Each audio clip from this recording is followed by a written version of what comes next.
बिना आधार के सिर्फ झूठ पे झूठ बोलते रहने से आपका झूठ सच नहीं हो जाएगा ना। हकीकत है, जो लोग आज संविधान की इतनी चिंता कर रहे हैं, जो लोग आज संविधान की कॉपी अपने हाथ से टेबल पे रखना तक नहीं जरूरी समझ रहे हैं, उसको हर जगह लहरा रहे हैं, पूछिए इन लोगों से क्या किया इन लोगों ने संविधान के साथ। सही मायनों में अगर किसी ने संविधान की हत्या करने का काम किया था तो वो कांग्रेस की सरकार थी। याद कीजिए 75 का वो साल जिस वक्त देश में आपातकाल लगाकर सही मायनों में संविधान की हत्या की गई थी, लोकतंत्र की हत्या की गई थी, और आज सबसे बड़े संरक्षक संविधान के यही लोग बने फिर रहे हैं। जबकि हकीकत है कि इन लोगों ने संविधान के निर्माता डॉक्टर बाबा साहेब भीमराव अंबेडकर तक को कभी उनके जीते जी सम्मान देना जरूरी नहीं समझा। उनको चुनाव हरवाने का काम किया, और तो और उनकी एक तस्वीर, एक प्रतिमा तक भारत की संसद में नहीं थी 89 से पहले, जबकि इनकी अपनी पार्टी के नेता और उसमें भी एक ही परिवार के 3-3 लोगों की तस्वीरें भारत की संसद में लगी हुई थी। ये लोग बात करेंगे संविधान की। हकीकत है इन लोगों ने सिर्फ लोगों को डराने का काम किया।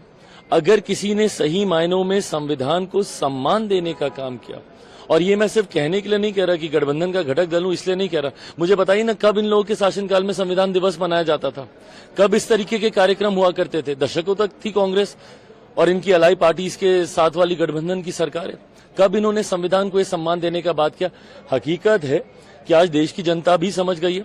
इन्होंने लोकसभा चुनाव के वक्त दुनिया भर का झूठ बोला, एक बार के लिए कुछ राज्यों की जनता ने इन पे माना भी, विश्वास भी कर लिया, पर आज जब लगभग 6 महीने होने को आए हैं केंद्र में हम लोग की सरकार की, पूछे कहां का संविधान खत्म कर दिया गया, कौन से लोकतंत्र की हत्या कर दी गई, और संविधान के तहत मिल रहे आरक्षण को किसका आरक्षण छीन लिया गया। आखिरी सवाल सर, ये आरोप हिमाचल प्रदेश के मुख्यमंत्री से लेकर शरद पवार गुट के नेता तक खड़े, ईवीएम हैक हो सकता है, टेक्नोलॉजी हैक हो सकता है, कोई ईवीएम गुजरात से आया इसलिए जीत गए आप महाराष्ट्र। नहीं तो बोलिए ना इनसे कि क्या यही बात ये लोग झारखंड के बारे में भी बोलेंगे। जिन राज्यों में ये लोग जीतते हैं उन राज्यों में इन लोगों की आवाज नहीं निकलती, बट जिन राज्यों में ये लोग हार जाते हैं वहां पे तुरंत ईवीएम खराब हो जाती है, वहां पे भ्रष्टाचार हो जाता है, वहां पे चुनाव आयोग के ऊपर उंगली उठने लग जाती है। ये सिलेक्टिव क्रिटिसिज्म कब तक करते रहेंगे? या तो आप मानिए कि फिर जो झारखंड के परिणाम है वो भी गलत है, आप मानिए कि जिस तरीके से जम्मू कश्मीर में आप लोग वहां पे आए क्या वो गलत है, क्या नेशनल कॉन्फ्रेंस इस बात को मानेगी कि वहां पे जो चुनाव हुए वो गलत हुए, क्या जेएमएम इनका साथ देगी जब ये बोलते हैं कि भैया यहाँ पे जब चुनाव हुए झारखंड में तो उसमें ईवीएम की गड़बड़ी हुई है। हकीकत है सिलेक्टिव क्रिटिसिज्म करते हैं, जहां पे इनके पक्ष में पंतान वहां पर ये खामोश, और जहां नहीं तो वहां पे दुनिया भर के सवाल।